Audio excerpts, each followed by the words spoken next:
आषाढीच्या निमित्ताने पंढरपूरच्या विठ्ठल मंदिर परिसरात जिल्हाधिकाऱ्यांनी नो व्हेकल झोन जाहीर केला आहे। जिल्हाधिकाऱ्यांच्या आदेशानुसार पंढरपूर शहरातील चौफळा ते विठ्ठल मंदिर आणि विठ्ठल मंदिर ते महाद्वार या परिसरात दुचाकी आणि चारचाकी वाहनांना प्रतिबंध करण्यात आला आहे। मुख्यमंत्र्यांच्या ताफ्याशिवाय इतर सर्व वाहने प्रतिबंधित असतील।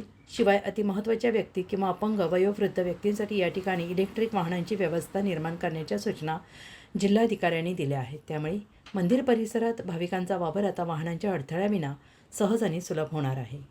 आगामी आषाढी यात्रा नियोजनाच्या पार्श्वभूमीवर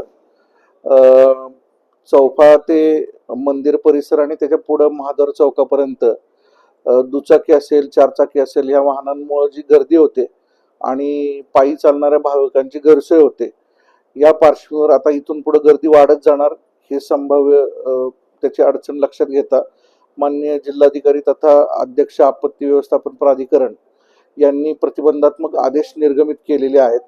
त्यानुसार आजपासून 25 जून पर्यंत पहाटे 5 वाजल्यापासून रात्री 10 पर्यंत आणि त्याच्या पुढे म्हणजे मंदिरात दर्शन 24 तास झाल्यानंतर 26 जून पासून 10 जुलै पर्यंत म्हणजे हा जो मुख्य यात्रा कालावधी आहे या दरम्यान चौफळापासून पश्चिम द्वारानंतर मंदिर परिसर आणि त्याच्या पुढे महाद्वार चौकापर्यंत दुचाकी आणि चारचाकी वाहनांना प्रतिबंध करण्यात आला आहे। की अशा वाहनांची ने-आण करणं तसेच ती पार्क करणं याबद्दलही प्रतिबंध करण्यात आलेला आहे। आता जे त्या परिसरामध्ये राहणारे आहेत किंवा व्यावसायिक आहेत त्यांना पोलीस विभागामार्फत पासेस दिले जातील। मंदिरमध्ये काम करणाऱ्या कर्मचाऱ्यांच्या वाहनांना पासेस दिले जातील आणि त्यांनी फक्त आपल्या कर्तव्यावर किंवा आपलं जे खाजगी काम आहे त्याच्यासाठीच त्या पासचा उपयोग करायचा आहे।